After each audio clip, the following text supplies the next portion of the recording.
if you haven't heard about Anchor, it's the easiest way to make a podcast.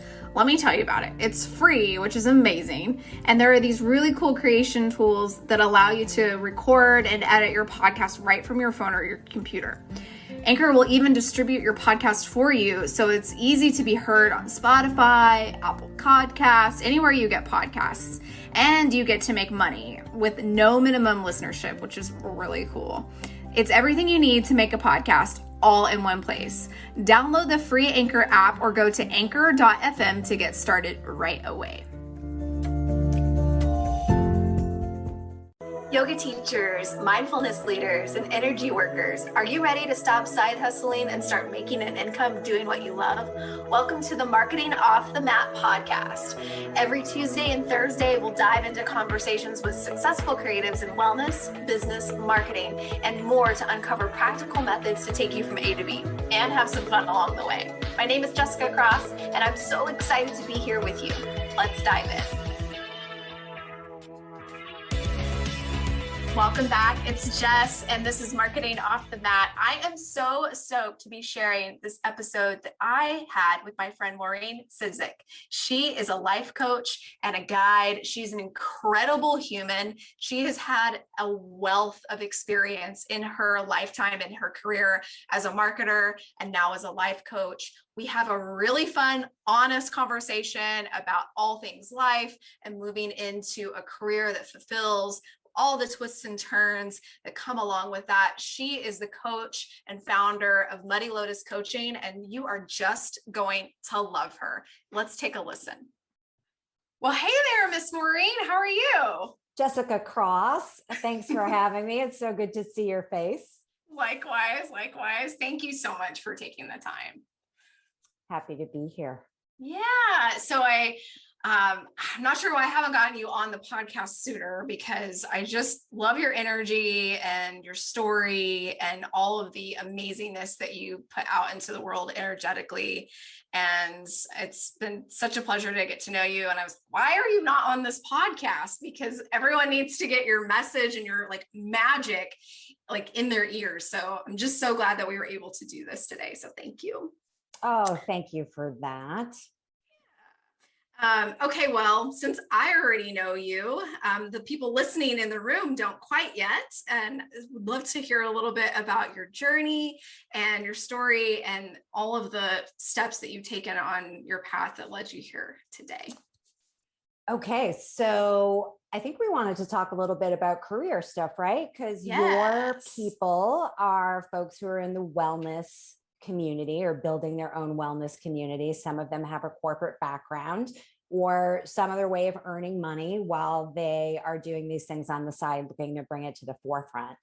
I wasn't built that way. I didn't come into the world that way. And even the phrase career journey feels a little strange to me. I feel my career was more accidental as opposed to intentional. I always knew I would do cool things, right? I would have some cool jobs. I would make some good money. I'd make some good people, hopefully doing it for companies that weren't ruining the planet in any way. Happy to say I checked all those boxes, but I didn't ever see one particular role or title or industry as something, right, I was going to hold on to or really pursue or go after. But one thread did start to make itself apparent in my career. So I studied journalism as an undergrad. And I have an MFA in fiction, which happened many years later. But this thread of storytelling really started to become apparent, whether I was writing sales proposals and event proposals when, I first started out in the events industry, something I don't think you knew that we had in common. I did not know that. Yes. And then I started building websites, right? Because I am that many years old that there was no internet when I first started working. So then I started telling stories with code. And I worked for a bunch of .com startups and told a lot of stories with code. And then the .com story itself sort of blew up somewhere around the year 2000. So I went back and got an MFA in fiction. So how does that all fit together? And why did I then wind up in digital marketing for so many years? Well, then we took the intersection of technology and storytelling, which your audience and you from your own background know as SEO and search engine optimization. So I was like, oh, here's an even more interesting way to tell a story. And then we look at the story the search engines are telling as things are coming up in results. And that's really about the time also that marketing became more data driven and a little more science backed. So it wasn't just ad campaigns and pretty posters and nice color palettes. There were some hardcore metrics that we started measuring, and then we started telling stories with data. So I also had the good fortune of getting to tell those stories for a variety of companies that were mission-based, right? We were either helping people buy homes, or we were helping them get information to make their lives better, or root cause medicine, or higher education. There were so many ways that these companies were contributing to make the world a better place. So, I kind of felt okay with that. And a really funny thing happened on my way up the corporate ladder. And that is my boyfriend and I opened a restaurant together. Right. So wow. I continued to work full time in my corporate role while we had the restaurant. So that's a tough business. If you've ever read about it or heard the jokes, how do you make a small fortune owning a restaurant? Start with a large fortune, ha, ha, ha. It is a hard business. And we built a 7-figure restaurant together. So I know what it takes to build a 7-figure business. I know what it's like to sweat payroll every week, wonder where's the money going to come from? Where's the revenue? So the idea that I would ever hang a shingle and wind up working for myself, when I tell you, like, no, because the not so funny thing that happened was 5 years after we opened the restaurant, we also had to close it. And that's probably a podcast series I might do on my own, like some other day. It's definitely an interesting chapter in my life. And after we closed the restaurant, it's not, you close a business, people think it's easy. You just go out of business and you're done. But there are a lot of legal and financial and other entanglements that you need to start to pull apart in order to get your life back. It is painful. It is ugly. And while it all turned out fine, and there's some divine timing and other things about trusting the universe in there, my parents died 26 months apart while all of that was going on. And so when I tell you that, in addition, and this almost seems unbelievable, we also owned a 4-family home, which we lived in, but we had all these rental units. Literally did not want to own anything again, have any responsibility at all. Like, happy to show up in an office every day, take my direction from the executive team, and play my small role in moving those metrics slightly north of, third quarter projections. I was happy to make that my life. And then, the leap from corporate was also accidental, and it wasn't intentional. I did think for a while that I would be interested in coaching.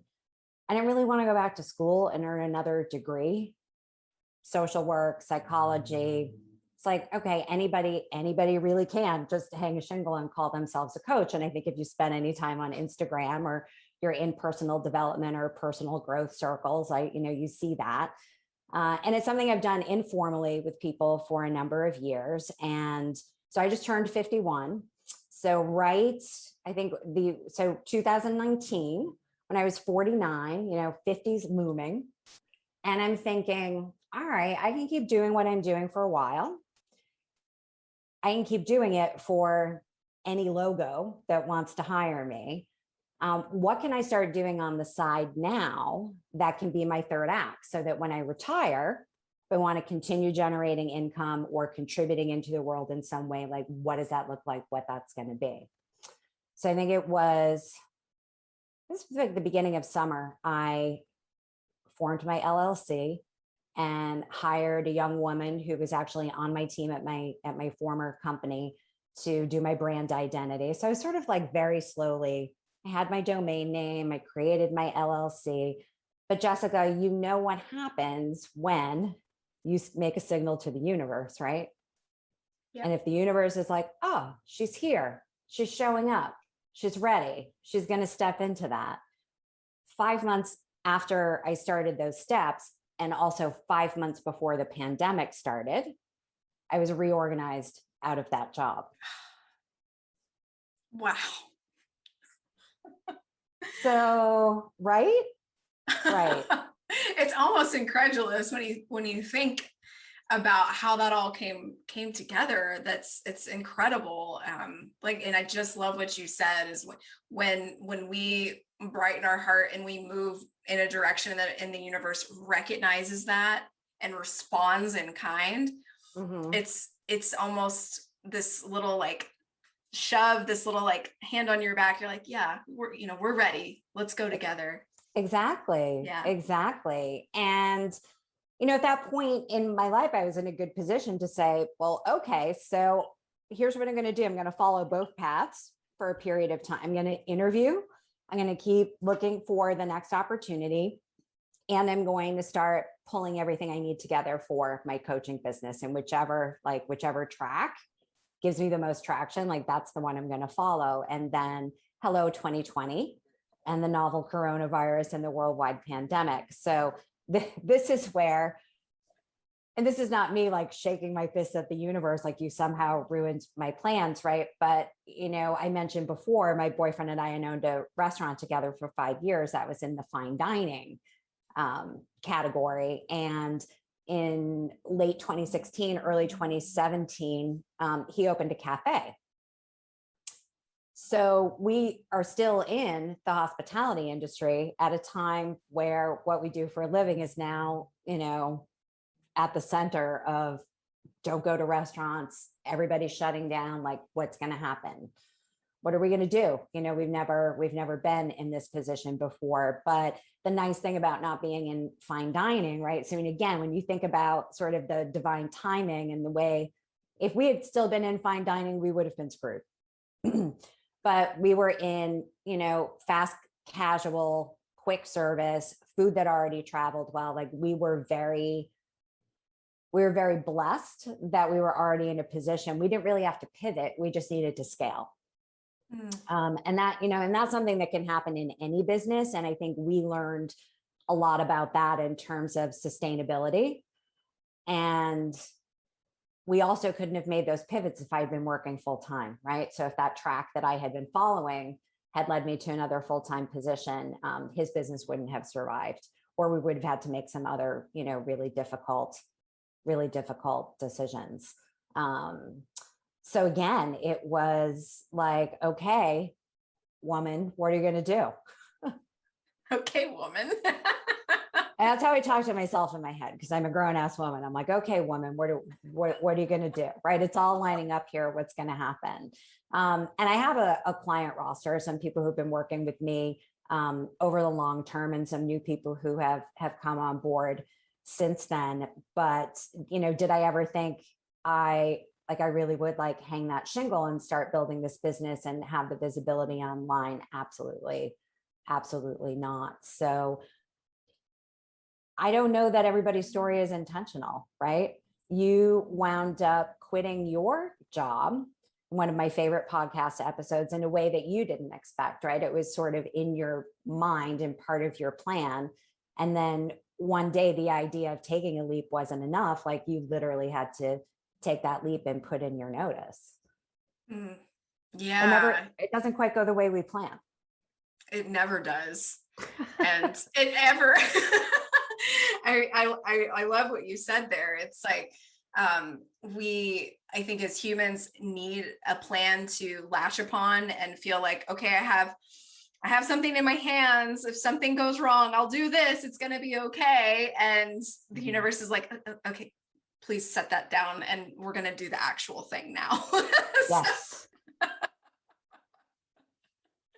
Oh man, it's so good. Gosh, if you're listening to the podcast and you don't know Maureen or I that well, we chat almost daily. It seems like several times a week, and I just feel like I learned so much about your experience and everything that just brought you to this moment, and how you have been prepared for this coaching work that you're doing now and all this life experience that you needed to be a part of your repertoire, basically, so you could serve your clients. And it's so powerful. And, not only the actual nuts and bolts skills of marketing, but the multiple businesses that you've owned and been partner in, and taking those through a pandemic and coming out the other side with so much more knowledge and clarity. And, things are still tough, I can imagine,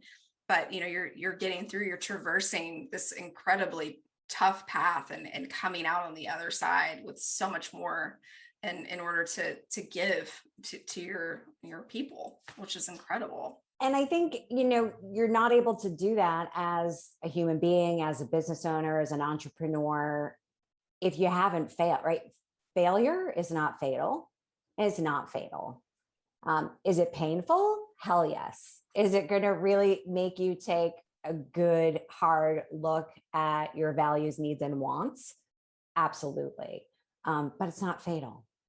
It's not fatal. And when you understand that, because I'm not a risk taker by nature, I'm not.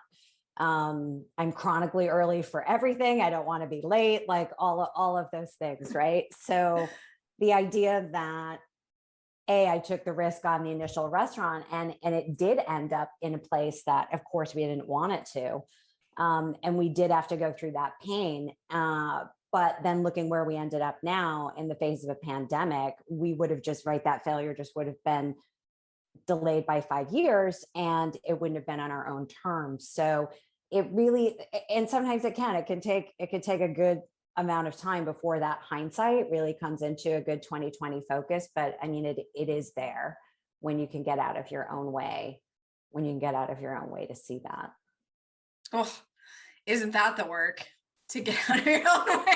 Like ever. Well, and that sort of brings me back to the whole idea of, all the storytelling that I've been doing since I was in school, and the way the storytelling came through all the jobs. There are all those stories that we're telling ourselves all the time. And I think that's what really brought it into focus for me in terms of how I was going to serve with my coaching business, right? And no mud, no lotus is a much nicer way of saying no pain, no gain.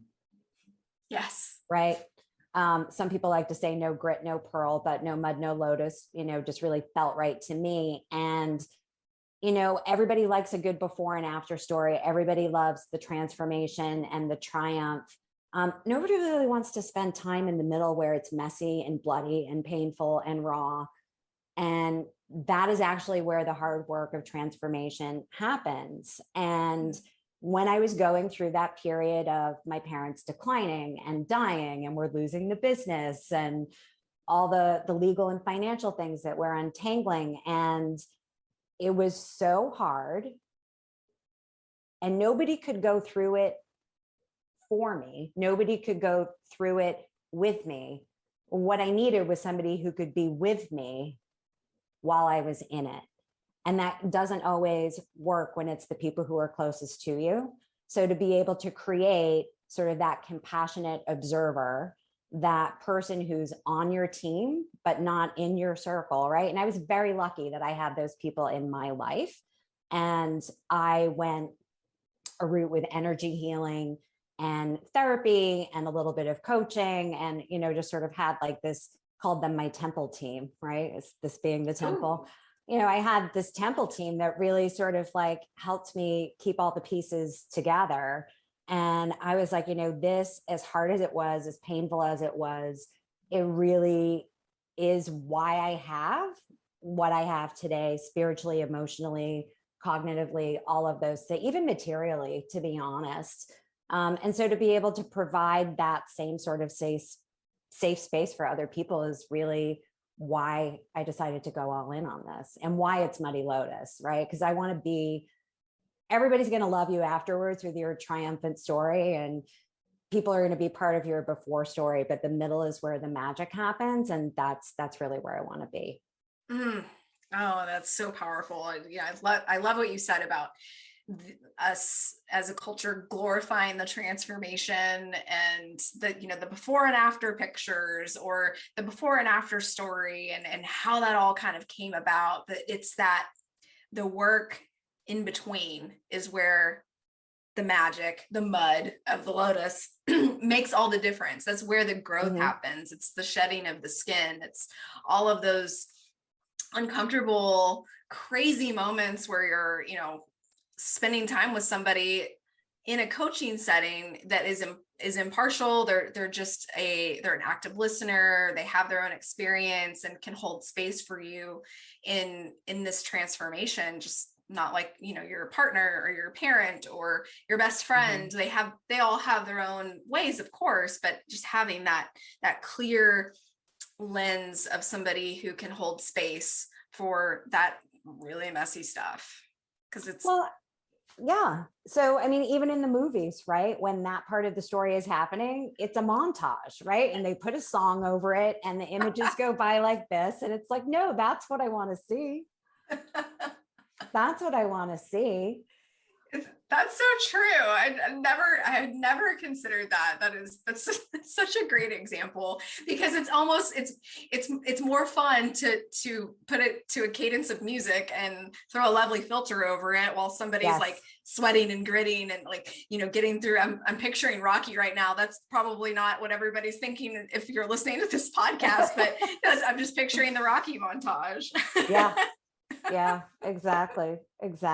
But well, from your own coaching work, right? It's the impartial part. It's having that distance, it's holding the space, but it's also being able to hold the highest vision of possibility for the people who have hired you, which, I mean, maybe your significant other can do that because they love you, but they have their biases, their agenda, and their stuff, right? And in the coaching room, in the relationship, in the container that we create for our clients, it's their agenda, right? It's not about us.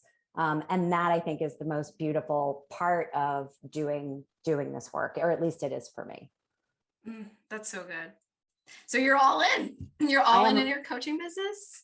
I am all in on my coaching business, but I will say I do have other income streams, right? So I do support my boyfriend's cafe from a back office perspective. Sometimes I'm doing the book, sometimes I'm doing HR, right? Where all the stories you're reading about hiring and hospitality are true. I'm doing a lot of interviews when the candidates show up. But when they do, they're usually really good. And then I still also have some marketing clients. So it's interesting. We talk about mindset a lot in the coaching world. And when you say, are you all in on your coaching? It took me a while to understand that I can be all in on my coaching. That does not mean that coaching is the only thing that I'm doing to bring in the income right now. Yeah, you're all in on being your own boss. You're all in on owning your time. And, part of that is your coaching container. And the other is the 50 hats that you wear and in this other business that you support. And also owning your own time from a rest perspective and an enjoyment perspective, which is, I don't know about for you, from the corporate shift into, owning your own business and working for yourself is that, and I'm still in it, is an interesting shift when you manage your own time. And so, how has it been being your own boss, like after working for and with several different other businesses, like how is that going? So it's interesting. I think so I have a lot more years of conditioning in the corporate world than you do, or maybe a lot of your audience does. And I think the biggest shift mentally for me was to understand that going to work for yourself does not mean that you replicate what your life in corporate was like. And the only thing that changes is, the signature on your paycheck. It's really a different journey. And it's a way of, right. So I was sort of caught in this idea still of desk time. So I'm somebody who I do really well with structure and routines.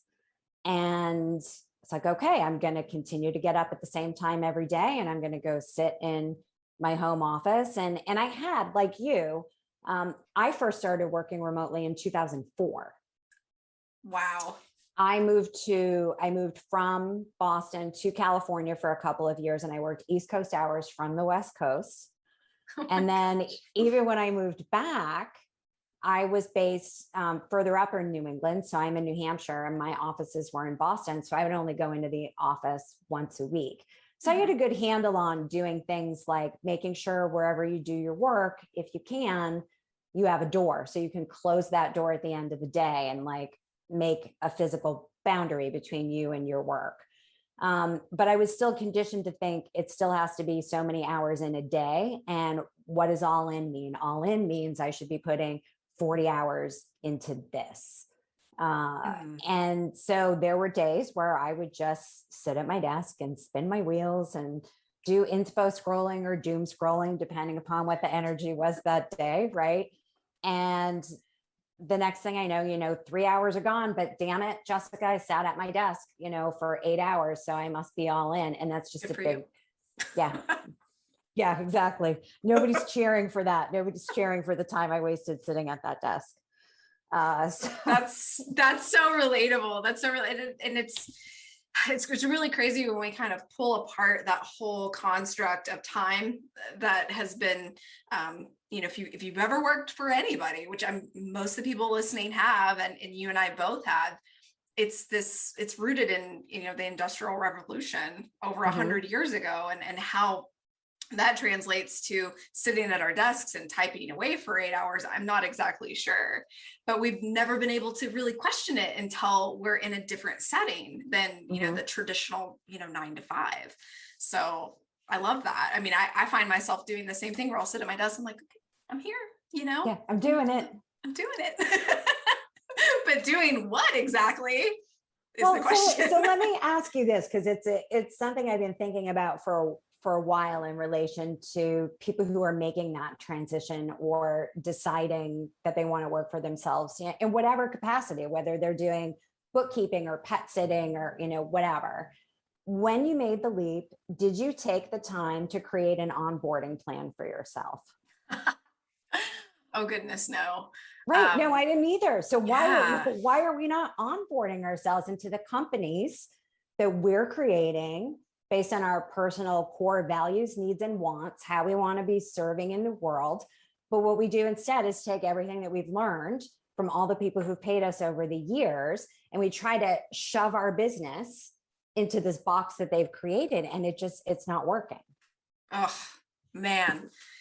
Yeah, that is so true. And it needed to be said, because that's exactly what we need. And if we, I, like you, do well with structure, having some sort of roadmap at minimum, exactly like how we're leveling into this business. And I think it's tough too, is if, someone like me, I've been side hustling for quite a while, and then moving into this full-time construct sooner, if you, as you mentioned, listen to a previous episode of mine, a little sooner than I had planned. So yeah, I was done, and I, just stepped right on in. And, that really, it hasn't much time has not passed since that happened. And it's mainly been about like, what are my hours? Like what are my active hours? And then having that intention, and then watching life just spill water upon it as it turns into this like watercolor of a schedule of some sort. That was a weird analogy, but just kind of seeing like,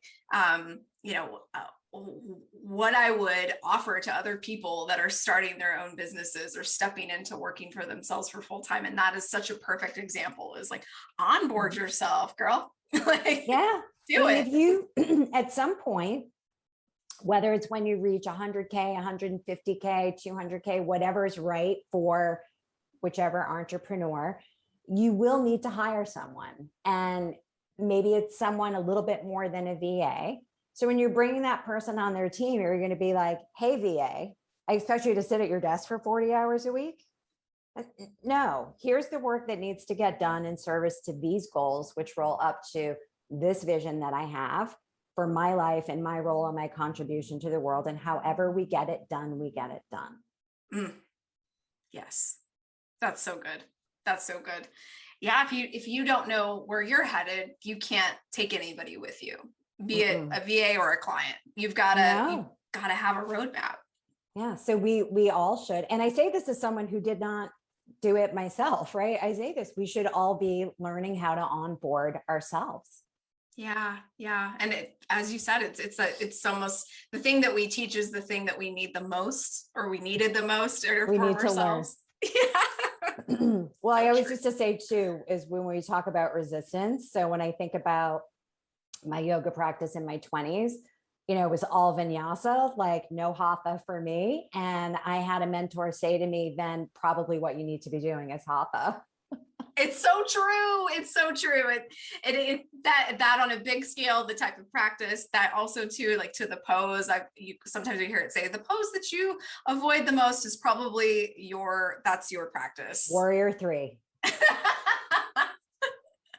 Oh my gosh. And same, like more restorative practice when I just want to keep going and moving in and out of things that would be my medicine. So anyway, like you said, it's the things that we teach that we need the most, or our former self needed, that we want to offer in our coaching container. And which is what I think is so beautiful about the wellness community that you're serving, because these concepts are not unfamiliar to them, as teachers and healers and bringers of light to their people. So to be able to have the business support that you're bringing to them when they are already sort of aware of that and can see those patterns in themselves because they're used to seeing it on the mat, right? Now taking it off the mat, it's just incredible. Like I think it's going to be really, really, really good. Thank you. And I'm just kind of going alongside everybody as I'm figuring this stuff out. So I'm glad that the message is landing, and it feels like it will serve. I hope the folks that are listening are getting a lot out of it in general. And I know I'm getting a lot about this conversation for myself too. So this was partially selfish.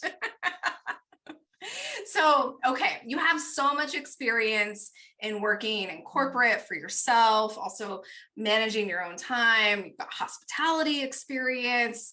You have this breadth of knowledge, and throughout your journey, if there was something that you could tell the person on the other side of this microphone listening in today that would save them some time and some energy as they're stepping into maybe a side hustle or working full time for themselves, what would that be? And it could be a couple things too. Yeah. So, well, number one, I think what just sort of organically came out of this conversation is to onboard yourself, right? When you're starting, like really, and there's a lot of talk about being a CEO versus, right, and that kind of mindset, but really think about the onboarding. Like we've all had experiences wherever we've worked that have been less than stellar, right? So how can you make the best experience for yourself? How can you, create your own employee retention plan, even though you're an employee of one? And then this is going to sound a little self-serving, and I don't mean it to be, because it includes the word coach, right? And my advice would be to hire a coach. And I'm not saying like hire me or hire you, or, that would be great, but that's not what I'm saying, right? Because coaching and resources can happen from a lot of places. Some people have existing mentor relationships, or, they have a personal trainer that they might be working with, a Reiki master that they're studying with, right? Just for some examples. But hire a coach and hire them now. Like a lot of people, myself included, even as a coach, thought, well, I'll hire one when I'm ready. The coach helps you get ready. So don't wait, and, hire who you can, whoever speaks to you, because the more you can start to invest in that now, the further ahead you're going to be later. If you keep waiting until you're ready to get a coach, it's kind of like, I don't know, I'm having difficulty coming up with a good analogy for it, but it's almost like if you want people, particularly for people in the wellness industry, because I think a lot of people still look at, oh, yoga or energy healing, these are luxuries or indulgences, right? based on my journey and what I have been through in, in this lifetime, maybe other lifetimes, like it's a necessity, right? You heard me talk about my temple team before. Like for me, it is a necessity. And if you're not investing in the things that are a necessity for your business, I think energetically it makes it difficult for your ideal clients to invest in you. So whatever you can do to keep your mind right, so you can come from the heart, lead from the heart, serve from the heart, is going to help you get further down your path. There's still going to be bumps. There's still going to be failures. There's still going to be bruises. But like I said it before, and I think, we've probably heard it in other places across the internet, right? You can go fast alone or you can go further together. But I think, when you have somebody who's also been on an entrepreneurial journey who can be in your corner, right? Nobody can be in it with you, to kind of go back to, where Muddy Lotus came from, but everybody can have someone be with them while they're in it. And so, yeah, onboard yourself, hire a coach, and hire that coach as early in your process as you can, and get ready to make big things happen. That's so good. Oh my goodness. You go back to hiring, feeling like you should wait until you're ready to hire somebody to support you and listen to the crazy rantings or bring you back when you have gone a little too close to the ledge. Because we all have those days where it's really great one day and it kind of dips and you're like, what the heck am I doing? Just having that person to lean upon and riff off when you're kind of in a spin or you're not exactly sure which is the right step to take on this particular thing or this part of your journey. That is so true. And I don't know that we are ever, quote unquote, ready. I don't think we ever are. No, we're definitely never ready for starting the business or scaling the business or, all of those things. Even like the little marketing campaigns that we all start out with, right? Like, oh, I'm not ready. My website's not ready. But also if you don't feel like you're ready for a coach, like I'm not developed enough in my business to deserve to have a coach because I haven't done all these other things, the coach is going to help you be ready to get those other things done. And so, yeah, it's, I had to think about this. We might have to talk about this some more just on our own time, this whole concept of being ready. Yeah. Or maybe that's another episode. Could be. I'd love to come back. Yeah. So I would love to have you. I feel like we could just chat forever. So you have so many cool things to offer folks. And I want you to tell us like what you have coming up. What are the ways that people can work with you or reach out and get some guidance or some time with you in Muddy Lotus Coaching? So you can find me at muddylotuscoaching.com, obviously. And I'm on Instagram at muddy.lotus.coaching. So those are two easy ways to find me. I do have a Facebook page. I don't do very much there very often. And depending upon when this episode airs, and I will probably do this again at another point in time, but September is free coaching month. So the world is just a lot right now. And whenever I feel contracted, the easiest way for me to expand is to give things away. And so I have space, first come, first serve for, 3 to 5 new friends in September. I'll be weekly sessions. So, 4 sessions once a week for one-on-one coaching. So just set up a discovery call or send me a DM over Instagram if you're interested in that. Very similar to other folks who do like pay what you can for their courses or their programs, or, it's their birthday or whatever. I decided just to give this away in September. I really feel like intention setting, resolutions, however we want to label it, it really gets short shrift. Like, I'm not saying like, oh, we're going to panic and not wait till December 31st, but it takes time. Like clarity takes time. Transformation takes time. And I know there are people who now are thinking, I don't want 2022 to feel like it is or look like it is. And so let's see what we can start to do now to create that vision. So it's not this big, like how you panic clean when people are coming over to your house. I feel like people do that at the end of the year. Like, oh, I need to clean up my mindset and my intentions and set my resolutions. And here are my mantras and my affirmations. Like, let's just slow everything down. And let's just have some conversations in the month of September and see what comes up. Oh, if you're listening and you have any interest in a thought partner like Maureen, I've been the recipient of some of her amazing points, just little glimmers of, hey, Jess, maybe you should think of it this way. And such a great person to chat with. I didn't know that you were offering that in September. This is going to drop at the beginning of the month. So many perfect. people are going to, a lot of people are going to hear this. If you're listening, send Maureen a DM or an email, however that works for you, but reach out to her and take advantage, because you will not be sorry. And just like she said, there's no reason to wait till the end of the year. Like September, start right now. Like, as we were saying, you're never going to be quote unquote ready. So just start anyway. No. So I had a conversation with my mentor this morning. And I guess these would sort of be my parting words, right? And so they're not mine, they are hers. Her name is Alyssa, and she's one of the greatest lights in my life. She runs the American Confidence Institute. And she said, the days of YOLO are over. She's like, what it really is life is too short to F around. And so it's really, we had a long conversation about that this week, and damn it, she's right.